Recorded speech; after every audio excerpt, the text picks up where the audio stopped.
Terima kasih Tuhan, karena Engkau boleh menjadi Bapa kami, Bapa yang begitu mengasihi kami. Terima kasih untuk kasih-Mu yang begitu besar. Terima kasih untuk anugerah-Mu yang begitu besar.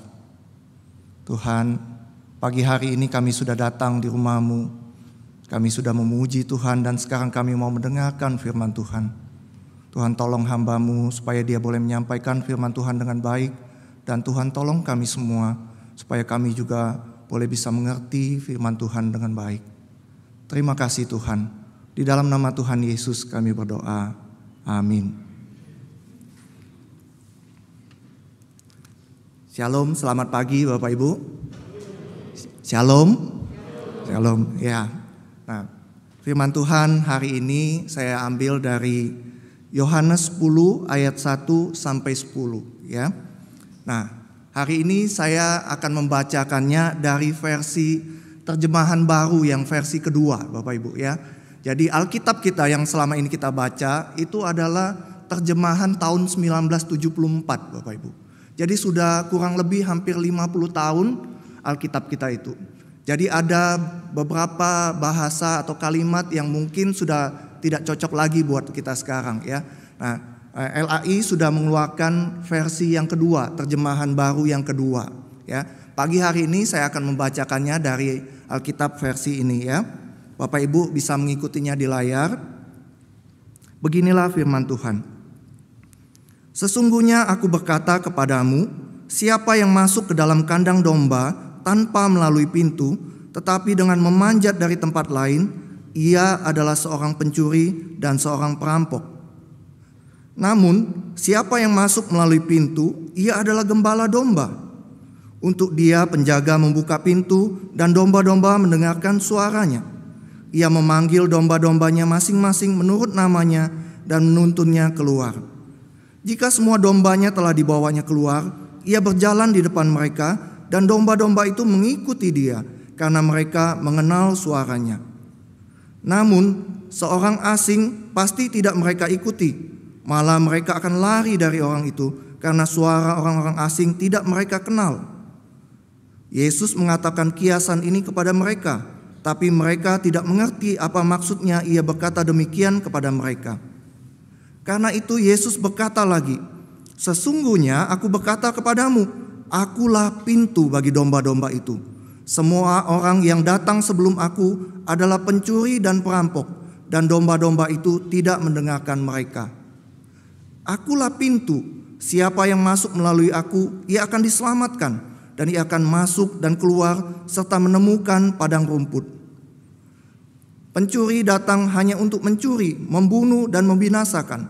Aku datang supaya mereka mempunyai hidup dan mempunyainya dengan berlimpah-limpah. Demikian jauh pembacaan firman Tuhan kita hari ini. Bapak Ibu, dalam interaksi saya dengan jemaat, saya mendapati satu hal yang seharusnya juga menjadi perhatian bagi kita semua gitu ya. Nah, ternyata cukup banyak anggota jemaat kita yang generasi kedua atau generasi ketiga yang sudah tidak lagi beribadah di gereja kita. Bahkan banyak juga yang sudah tidak lagi menjadi orang Kristen alias sudah pindah agama gitu Bapak Ibu. Nah Bapak Ibu, ada banyak faktor yang menyebabkan anggota keluarga dari jemaat itu tidak lagi beribadah atau pindah agama gitu. Nah salah satu faktornya menurut saya adalah karena iman mereka itu adalah iman yang sekedar diteruskan atau diturunkan gitu ya. Karena iman itu hanya sekedar diteruskan atau diturunkan gitu, maka banyak dari generasi kedua dan ketiga itu tidak lagi membaca atau tidak lagi mengerti firman Tuhan. Mereka sesungguhnya tidak mengalami sendiri apa itu keselamatan gitu. Mereka tidak mengalami sendiri apa itu iman Kristen. Nah, karena mereka tidak mengalami atau tidak menjalaninya sendiri, seringkali iman mereka itu tidak kuat atau tidak berakar di dalam hati dan hidup mereka. Hal ini kemudian ditambah pula dengan kita orang tua yang mungkin iman kita sudah berubah juga. Maksud saya apa gitu? Mungkin ada di antara kita yang tidak lagi menganggap Yesus itu adalah satu-satunya jalan keselamatan. Kita berpikir semua agama itu sama karena mengajarkan kebaikan. Jadi kita tidak merasakan urgensi atau mendesaknya generasi muda kita untuk mengenal Tuhan. Kita sebagai orang tua seringkali juga tidak mengerti iman Kristen kita. Sehingga ketika anak atau cucu kita bertanya pada kita gitu ya, kita tidak bisa menjawabnya. Kita tidak bisa memberikan jawaban yang memuaskan bagi mereka. Pertanyaan-pertanyaan tentang iman yang mungkin mengganggu bagi mereka, tapi kita tidak bisa memberikan jawaban yang memuaskan bagi mereka. Hasilnya Bapak Ibu, iman mereka terguncang dan akhirnya mereka tidak lagi mempercayai Tuhan. Tidak lagi menganggap Tuhan itu penting, dan seperti yang saya katakan itu, beberapa dari mereka itu juga pindah agama Bapak Ibu. Bapak Ibu, ada banyak pertanyaan yang diajukan oleh generasi muda kita saat ini. Nah, salah satu pertanyaannya itu adalah mengenai sosok Tuhan Yesus yang menjadi tokoh sentral dalam iman kekristenan. Saya mengamati dan melihat ada banyak orang Kristen yang imannya itu terguncang karena ada satu pernyataan tokoh dari agama lain ya. Nah, tokoh itu berkata begini Bapak Ibu. Tokoh ini berkata bahwa tidak ada satupun pernyataan dari Yesus di dalam Alkitab yang menyatakan atau yang secara langsung menyatakan bahwa dirinya itu adalah Tuhan atau sembahlah Dia gitu. Saya ulangi ya. Tokoh dari agama lain ini berkata bahwa tidak ada satupun pernyataan di dalam Alkitab yang menyatakan atau mengutip perkataan Yesus secara langsung bahwa dirinya adalah Tuhan, atau Yesus berkata sembahlah Dia. Tidak ada katanya Bapak Ibu. Banyak sekali tulisan atau video-video yang beredar di internet yang mengutip pernyataan tokoh tersebut. Tokoh itu berkata, coba tunjukkan pada saya gitu. Di mana ayat di Alkitab yang mengatakan bahwa Tuhan Yesus ngomong secara langsung, akulah Allah, akulah Tuhan. Atau Tuhan Yesus berkata, ayo sembah aku gitu. Tidak ada, dia bilang gitu Bapak Ibu. Dia berkata tidak ada satu ayat pun di Alkitab yang secara jelas menyatakan hal itu. Yang ada hanyalah ayat-ayat yang meragukan atau membingungkan gitu. Nah Bapak Ibu, benarkah pernyataan tokoh tersebut gitu ya? Benarkah tidak ada ayat di Alkitab yang menyatakan bahwa Yesus berkata bahwa dirinya adalah Tuhan, atau Yesus berkata sembahlah aku? Bapak Ibu, sebenarnya pernyataan tokoh ini bukan hal yang baru Bapak Ibu ya. Kenapa saya katakan demikian? Karena di dalam sejarah kekristenan dari sejak ratusan bahkan ribuan tahun yang lalu sudah ada hal yang seperti ini yang menggugat ketuhanan Tuhan Yesus gitu ya. Nah, jadi ini bukan sesuatu hal yang baru. Bagi kita mungkin juga hal ini juga tidak menjadi masalah gitu. Tapi Bapak Ibu, bagi beberapa anak generasi muda, hal ini adalah suatu masalah yang besar dan menjadi satu pertanyaan yang mengganggu mereka gitu. Saya mengenal seorang mahasiswa saat ya, adik tingkat saya yang sempat bersaksi gitu ya. Dia berkata bahwa saya ini sudah siap mau masuk ke CSTT gitu. Sudah masuk malah. Waktu ketika itu dia mendengar tokoh itu berkata gitu, dan iman dia goyang gitu ya. Dia seorang mahasiswa STT gitu. Dia bilang, iya ya, benar ya. Sebenarnya tidak ada ayat Alkitab yang secara langsung menyatakan bahwa Yesus itu adalah Tuhan. Dia bilang gitu. Nah, jadi bagi generasi muda, pertanyaan-pertanyaan tersebut cukup mengganggu mereka Bapak Ibu. Kita juga mungkin berkata kepada mereka yang bertanya, mungkin anak cucu kita bertanya tentang hal ini.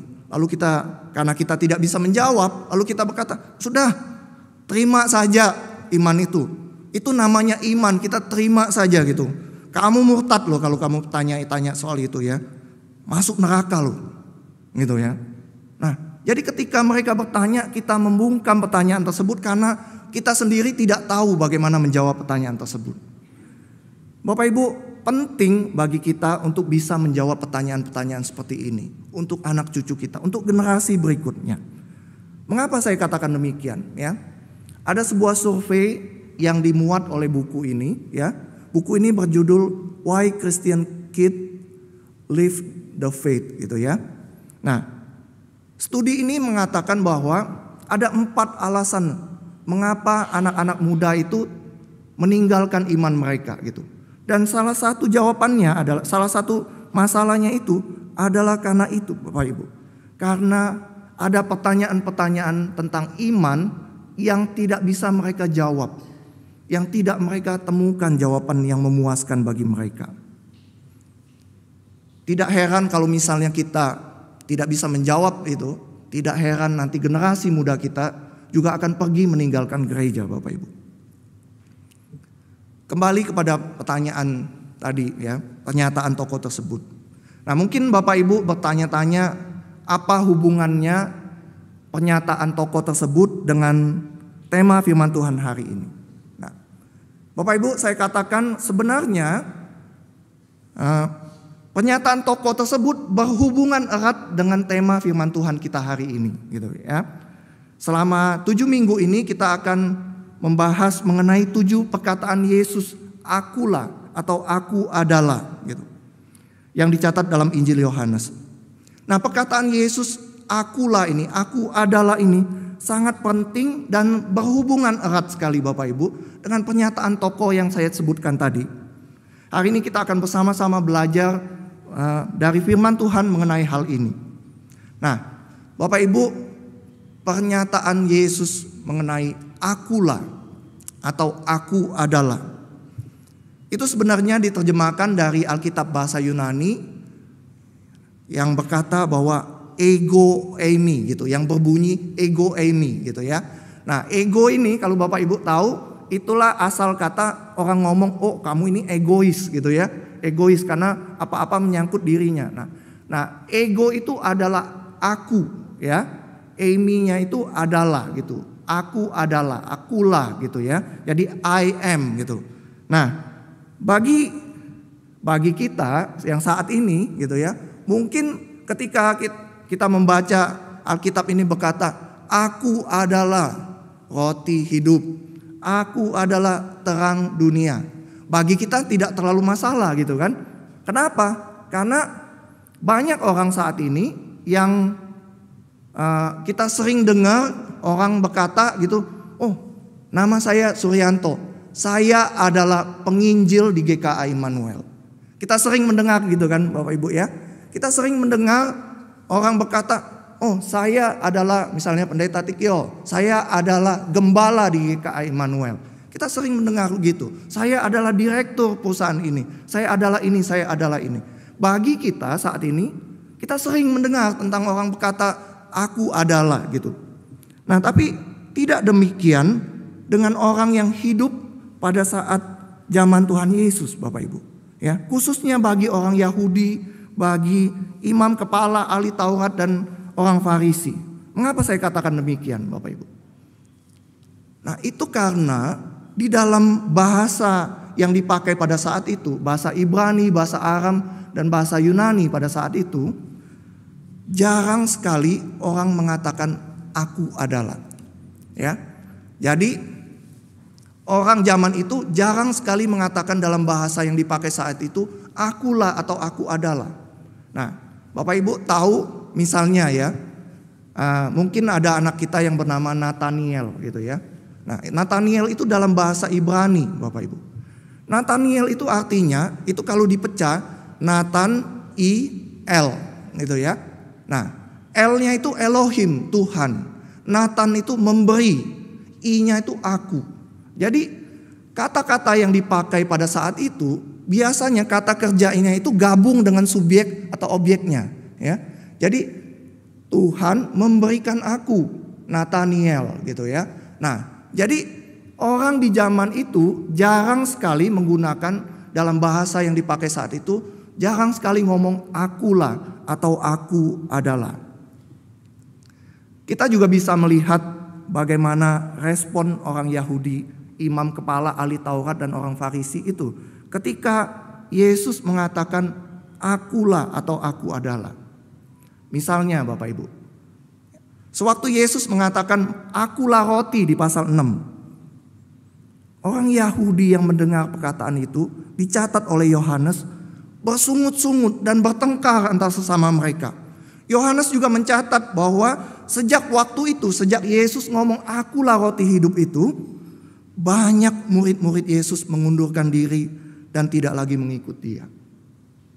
Kemudian Bapak Ibu, ketika Tuhan Yesus ngomong akulah terang dunia di pasal 8, Yohanes kembali mencatat bahwa orang-orang Farisi mencela Yesus. Mereka berkata bahwa Yesus itu ngomong tentang dirinya sendiri dan klaim itu tidak benar. Kemudian di pasal 10 ketika Tuhan Yesus ngomong akulah pintu, akulah gembala yang baik, dicatat juga perkataan Yesus itu menimbulkan pertentangan di antara orang Yahudi. Dan Bapak Ibu tahu, orang Yahudi berkata bahwa Yesus itu kerasukan setan. Jadi Bapak Ibu, setiap kali Yesus berkata aku Allah, aku olah atau aku adalah, setiap kali itu juga respon orang Yahudi itu begitu keras, ya. Jadi setiap kali Yesus ngomong akulah, aku adalah, orang Yahudi langsung marah, langsung marah kepada Tuhan Yesus. Nah, Bapak Ibu, ada apa dengan pernyataan Yesus akulah atau aku adalah itu? Mengapa orang yang mendengarnya itu bereaksi begitu keras gitu? Apa yang menyebabkan orang Yahudi itu bereaksi seperti itu? Dan apa makna dari perkataan Yesus waktu dia berkata demikian sehingga reaksi orang yang mendengarnya itu begitu keras, Bapak Ibu?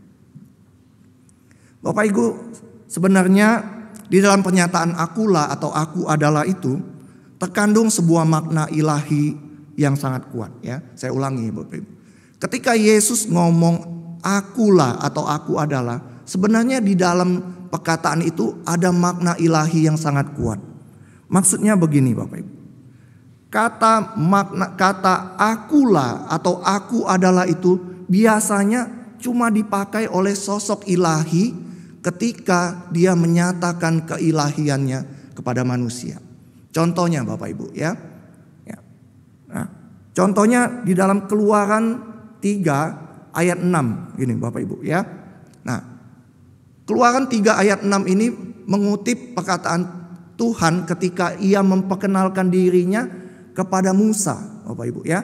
Jadi kata aku adalah atau akulah itu dalam bahasa Yunani itu adalah ego eimi, ya. Tapi dalam bahasa Ibrani itu anihu, ya. Jadi Bapak Ibu bisa lihat huruf yang dipajang di sini itu adalah ani, bahasa Ibraninya. Akulah itu dalam bahasa Ibraninya. Nah, Bapak Ibu, di Keluaran 3 ayat 6 Tuhan memperkenalkan dirinya kepada Musa. Dia berkata, akulah anihu, Allah ayahmu, Allah Abraham, Allah Ishak dan Allah Yakub. Nah, kemudian Tuhan Yesus mengutip apa yang dikatakan itu di dalam Matius 22 ayat 32a. Akulah Allah Abraham, Allah Ishak dan Allah Yakub. Nah, di sini Tuhan Yesus memakai kata ego eimi, Bapak Ibu. Jadi anihu, ego eimi dan akulah itu adalah kata yang sama dan dipakai waktu Tuhan menyatakan dirinya kepada manusia, Bapak Ibu. Itu tadi sebabnya saya katakan di dalam bahasa yang dipakai saat itu jarang sekali orang memakai kata ini, akulah atau aku adalah. Kenapa?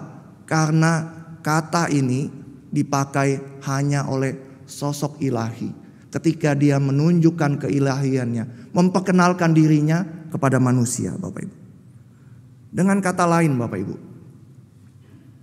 ketika Tuhan Yesus mengomong akulah, ketika Yesus ngomong ego eimi, di saat yang sama sebenarnya Yesus sedang menyamakan dirinya dengan Allah. Ya. Bapak Ibu ngerti ya? Jadi kata akulah ini jarang sekali dipakai. Dan sekalinya dipakai adalah ketika sosok ilahi itu memperkenalkan dirinya. Dan ketika itu Yesus berkata, "Akulah." Ketika dia berkata akulah itu, secara langsung Tuhan Yesus sedang menyamakan dirinya dengan Allah, Bapak Ibu. Orang Yahudi tahu persis akan hal ini. Itu sebabnya ketika Tuhan Yesus berkata akulah atau aku adalah, mereka marah, mereka berantem, mereka bertengkar, mereka mencela Yesus.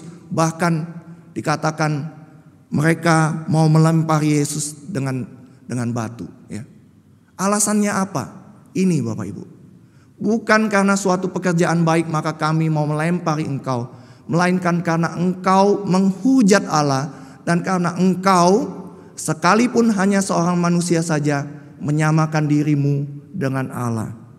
Bapak Ibu, ketika Tuhan Yesus berkata akulah, aku adalah, dia sedang menyamakan dirinya dengan Allah.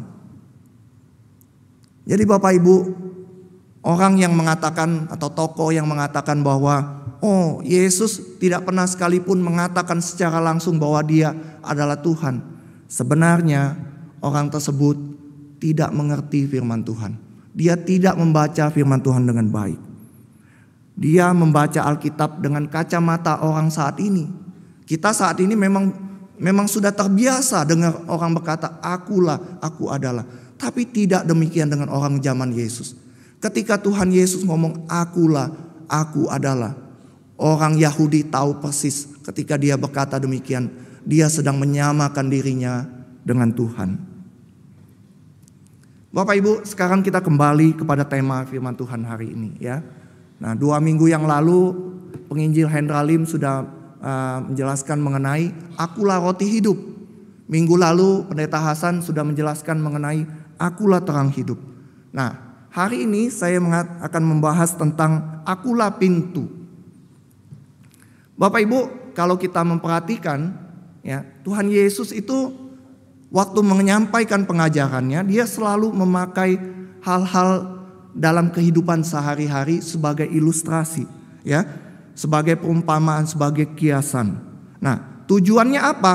Tujuannya adalah supaya orang yang dengarnya itu mudah mengerti ya. Ketika Tuhan Yesus memakai ilustrasi dari kehidupan sehari, Tuhan Yesus bertujuan supaya orang yang mendengarnya itu gampang mengertinya. Nah, pada zaman Yesus Bapak Ibu ada 3 pekerjaan utama. Salah satunya adalah peternak Bapak Ibu ya.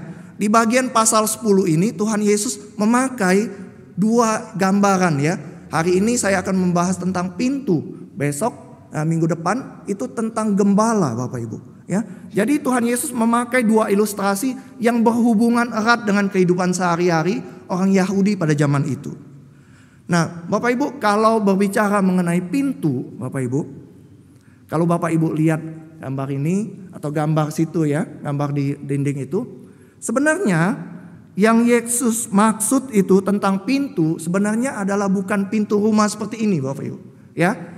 Yang Yesus maksud itu bukan pintu rumah, tapi pintu kandang domba ya. Saya ulangi ya. Yang dimaksud Yesus itu pintu di sini bukan pintu rumah, tapi pintu kandang domba ya. Orang sering salah karena ada di Wahyu kan Tuhan Yesus ngomong aku mengetuk pintu gitu ya. Jadi seakan-akan pintu rumah. Tapi yang dimaksud Tuhan Yesus di pasal 10 ini bukan pintu rumah Bapak Ibu, tapi pintu kandang domba. Nah, menurut penafsir ada 2 jenis kandang domba Bapak Ibu ya. Nah, kandang jenis pertama itu adalah kandang yang ada di desa atau di kota. Nah, ya. Kandang itu biasanya jadi gini ya. Di desa atau di kota itu ada kandang-kandang yang dijadikan kandang bersama. Jadi di desa itu misalnya ada banyak orang yang punya domba, lalu semua domba itu dikumpulkan ke dalam kandang bersama itu ya. Nah, biasanya kandang yang jenis pertama itu punya tembok, punya atap, punya pintu Bapak Ibu. Dan Alkitab mencatat bahwa pintunya itu dikunci oleh penjaga pintu ya. Penjaga pintu cuman membuka pintunya itu untuk gembalanya. Nah, Tapi Bapak Ibu, di saat-saat tertentu, ya tadi yang kandang jenis pertama ini biasanya itu adalah pada waktu domba itu dimasukkan di dalam kandang jenis pertama itu pada waktu musim panen, Bapak Ibu ya. Kenapa? Biasanya ada banyak tunggul gandum ya, sisa-sisa panen yang banyak sekali sehingga makanan berlimpah. Jadi domba-domba itu tidak dibawa keluar tapi di dalam kandang ya. Kemudian juga kandang seperti ini, kandang jenis pertama ini dipakai pada waktu musim dingin, Bapak Ibu. Karena tidak mungkin domba itu ada di luar pada waktu musim dingin. Nah, yang kedua Bapak Ibu, kandang jenis kedua. Pada saat-saat tertentu, misalnya di musim semi dan musim panas, domba-domba itu dibawa keluar. Dibawa keluar untuk mencari padang rumput hijau. Itu sebabnya Mazmur 23 itu berkata bahwa Tuhan membimbing aku ke padang rumput yang berumput hijau gitu ya. Nah, pada saat-saat seperti itu biasanya kawanan domba itu tidak pulang, Bapak Ibu, tidak pulang ke kandang. Mereka itu harus berjalan cukup jauh untuk mencari padang rumput yang hijau gitu ya. Mereka ke sini, kemudian habis rumputnya, pergi lagi lebih jauh lagi, pergi lagi lebih jauh, dan tidak mungkin untuk kembali ke desa atau ke kota, Bapak Ibu. Jadi domba tersebut tidak mungkin masuk ke dalam kandang jenis pertama tadi. Tapi mereka itu dikumpulkan di dalam satu bukit gitu, di daerah bukit.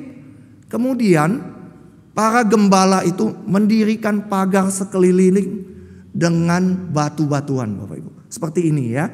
Jadi domba tersebut dimasukkan di dalam pagar batu tersebut dan ada satu lubang, Bapak Ibu, di tengah itu. Ya. Nah, jadi pagarnya dari batu dan ada satu lubang, Bapak Ibu. Melalui lubang itulah domba itu keluar masuk. Dan Bapak Ibu tahu, tidak ada pintu sebenarnya di kandang yang seperti ini. Kenapa saya katakan demikian? Karena yang menjadi pintu itu adalah si gembalanya. Ya. Gembalanya yang duduk di situ, yang membaringkan dirinya di situ. Supaya domba-domba yang di dalam kandang itu tidak keluar melalui lubang itu.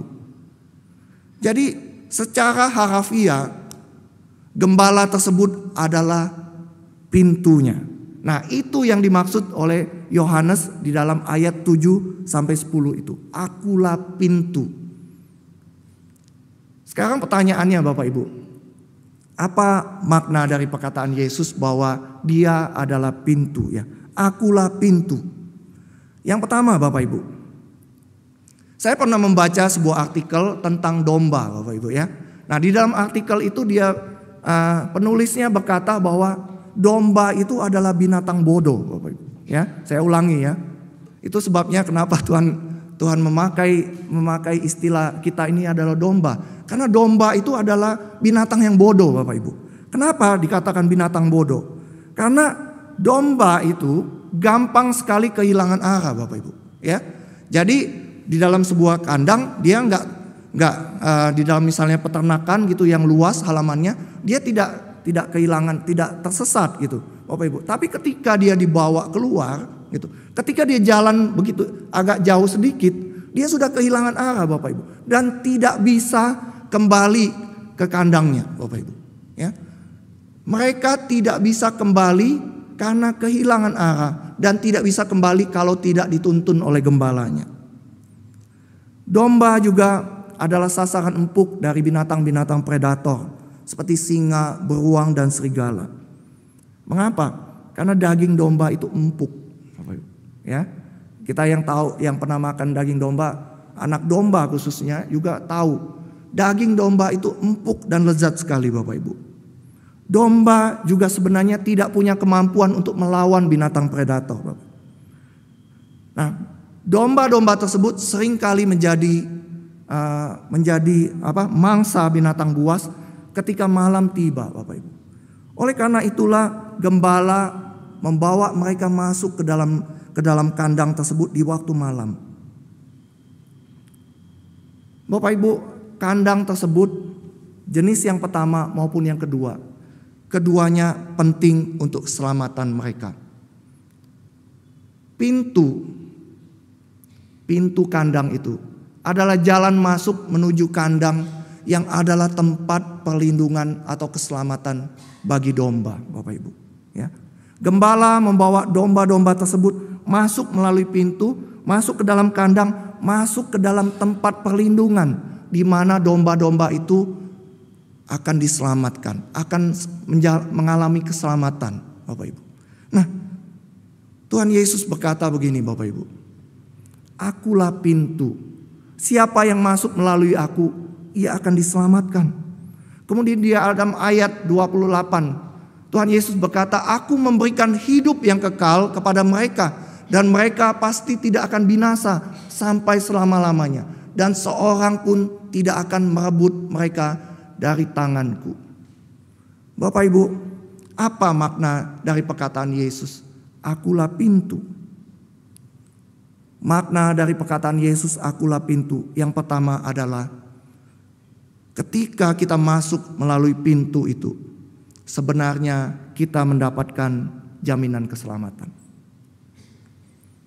Bapak Ibu, seperti yang tadi saya katakan di awal, banyak generasi kedua dan ketiga yang sudah tidak lagi beribadah ke gereja gitu loh.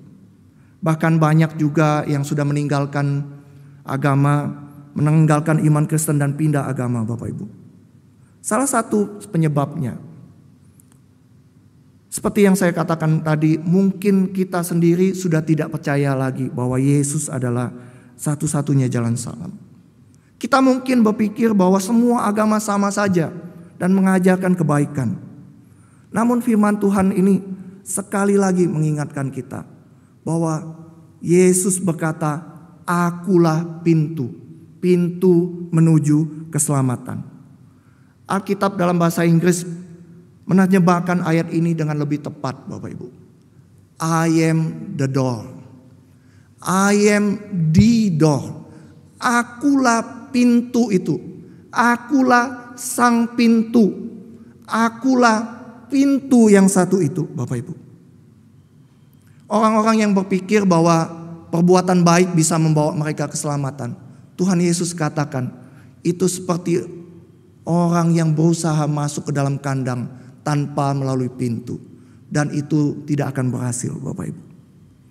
Kalau memang perbuatan baik kita bisa menolong kita masuk ke dalam keselamatan, maka Tuhan Yesus tidak perlu mati di atas kayu salib untuk menebus dosa kita. Justru karena tidak bisa, Bapak Ibu, makanya Tuhan Yesus mati di atas kayu salib menebus dosa kita. Yang kedua, Bapak Ibu, domba itu juga dikatakan tidak bisa mencari makan atau minum sendiri, Bapak Ibu, ya, tanpa tuntunan gembala. Mungkin kita berpikir, masa iya sih domba tidak bisa mencari makanan tanpa bantuan gembala? Nah, Bapak Ibu, ada seorang gembala yang menulis cerita, yang menulis artikel tentang domba ini juga, Bapak Ibu. Dia berkata begini, ini seorang gembala yang berpengalaman gitu ya.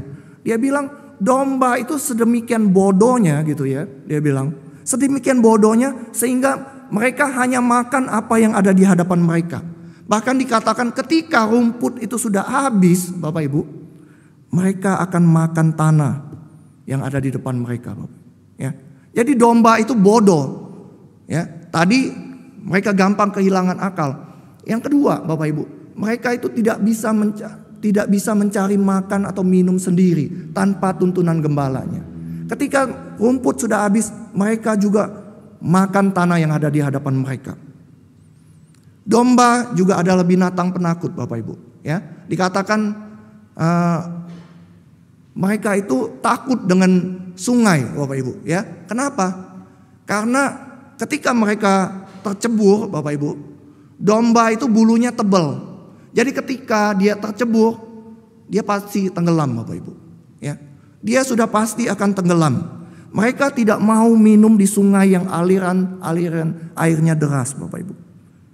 Itu sebabnya Mazmur 23 berkata bahwa Tuhan adalah gembalaku, Ia akan membimbing aku ke padang yang berumput hijau.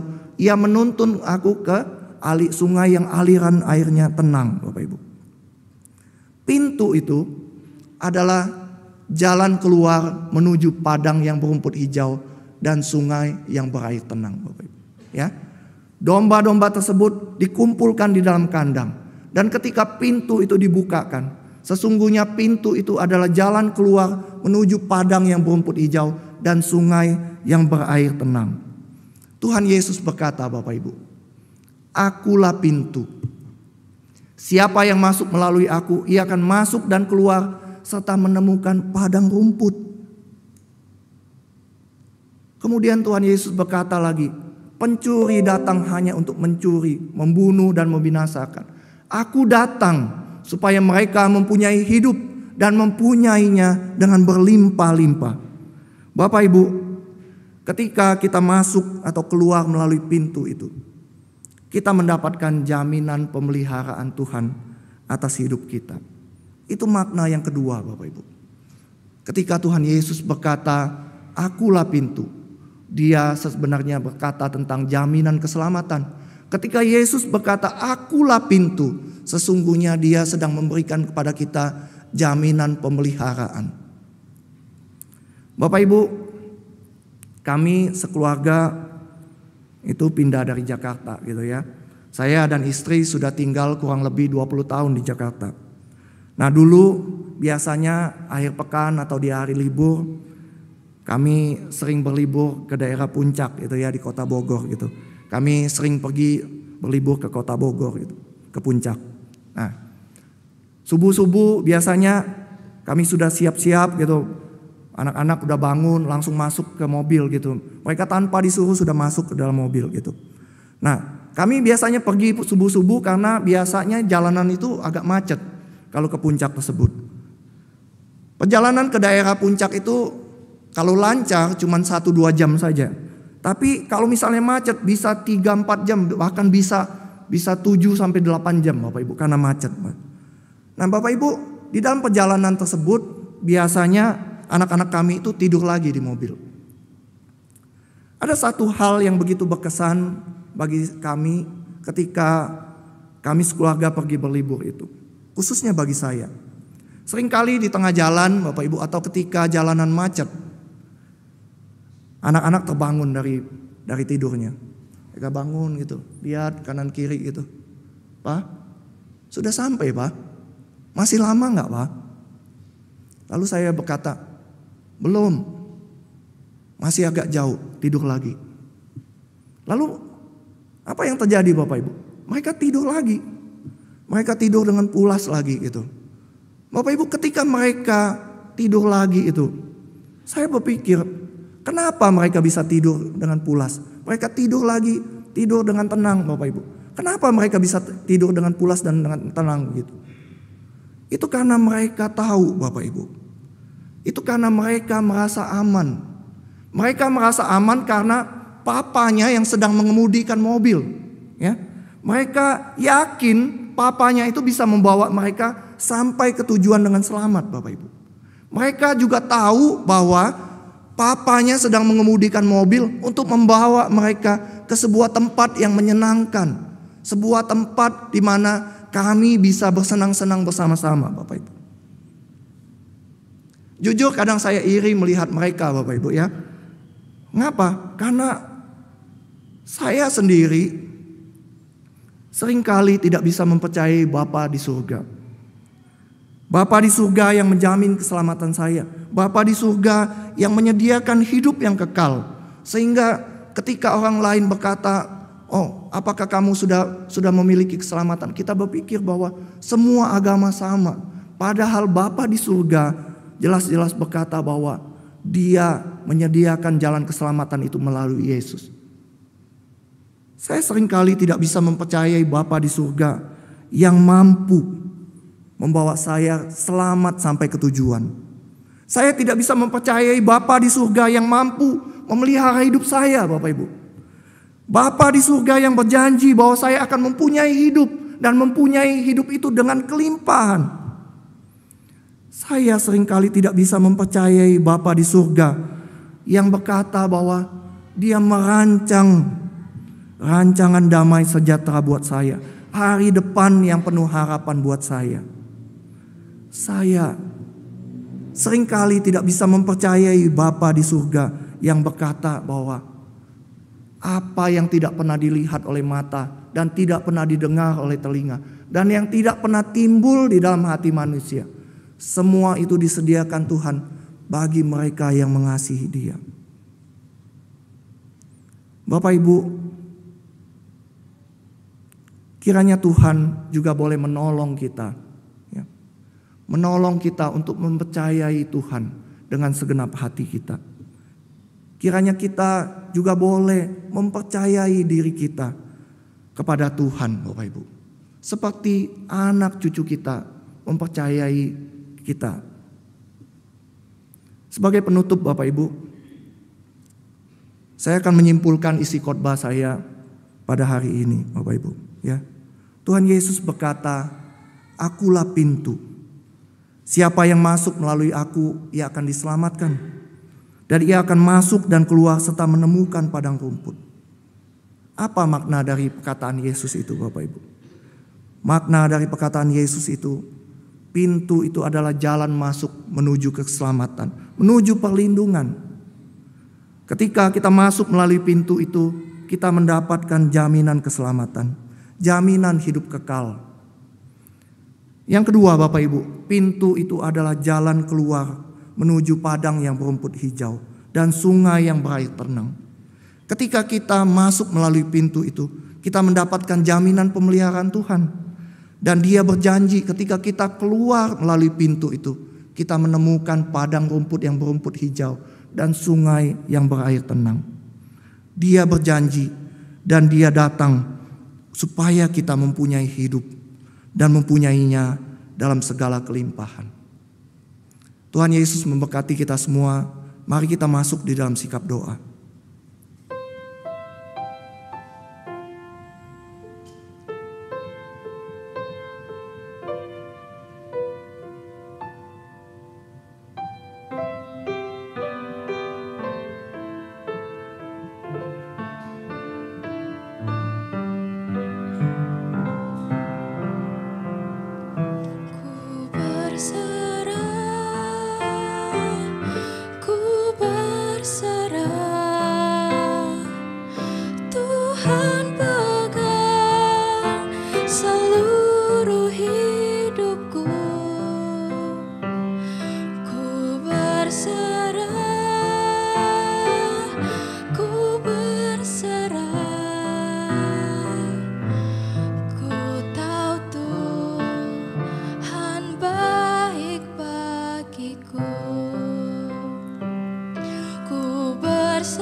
Nyanyikan lagu ini bersama-sama. Jalan di lautan, mata air di padang gurun, tiada yang sukar di matamu. Ku serahkan hidupku padamu. Serahkan hidupku padamu. Ku berserah, ku berserah, ku berserah,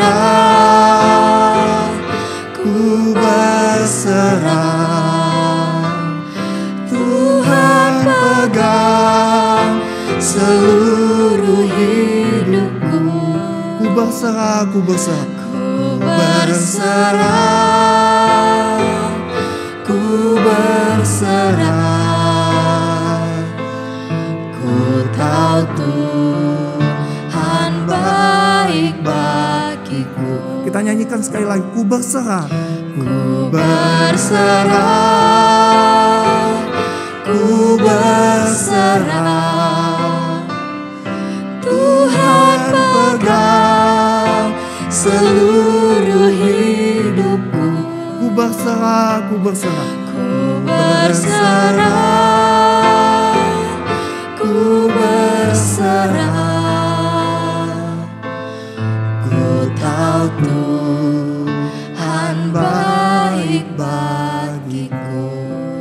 Biarkan pemusik memainkan lagu ini. Kita masuk di dalam doa. Bapak Ibu, mengapa kita tidak bisa berserah kepada Tuhan?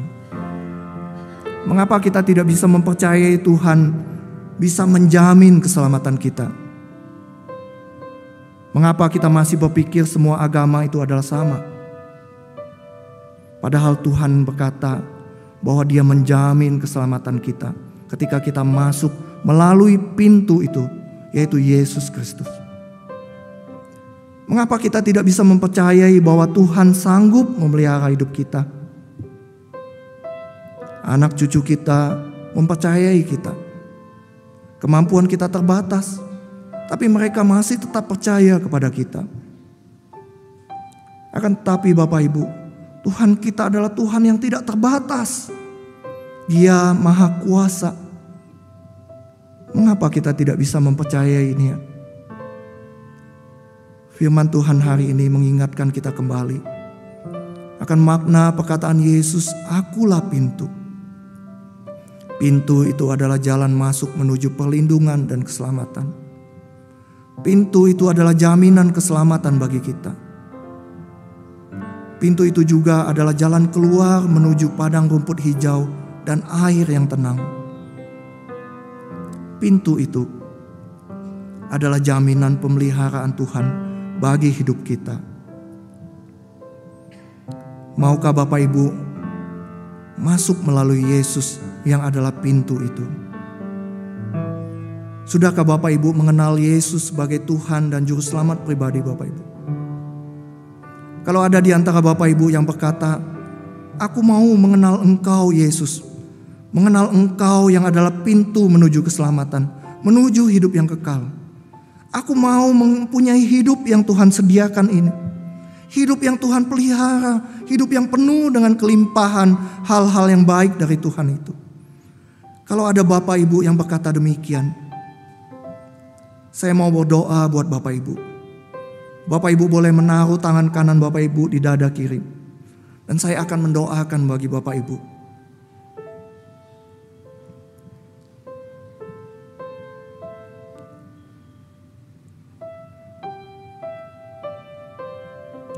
Bapa di surga, terima kasih untuk kebenaran firman Tuhan pada pagi hari ini. Engkaulah pintu itu. Engkaulah pintu menuju keselamatan. Engkau juga adalah pintu menuju pemeliharaan Tuhan. Tuhan, Engkau melihat tangan-tangan yang ditaruh di atas dada mereka. Engkau juga melihat kedalaman hati kami ya Tuhan. Kalau ada di antara kami ya Tuhan yang Tuhan tahu, berkata, "Aku mau percaya kepadamu Tuhan Yesus. Aku mau percaya kepadamu sang pintu itu." Tuhan, berkatilah tangan-tangan yang sudah ditaruh di atas dada ini. Dan biarlah Tuhan sendiri boleh masuk ke dalam hati orang-orang yang menaruh pengharapannya kepadamu ini ya Tuhan. Tinggallah di dalam hidup kami, penuhilah hidup kami, dan kuasailah hidup kami. Sehingga ketika kami mengarungi perjalanan kami di dunia ini, di tengah-tengah padang gurun ini, kami masih tetap memperoleh jaminan keselamatan. Kami masih memperoleh pemeliharaan Tuhan. Kami tahu ya Tuhan, waktu-waktu saat ini adalah waktu-waktu yang sulit. Tapi terima kasih Tuhan, firman-Mu sekali lagi mengingatkan kami bahwa Engkau memelihara hidup kami. Terima kasih Tuhan. Di dalam nama Tuhan Yesus kami berdoa. Amin. Saya kembalikan kepada liturgos.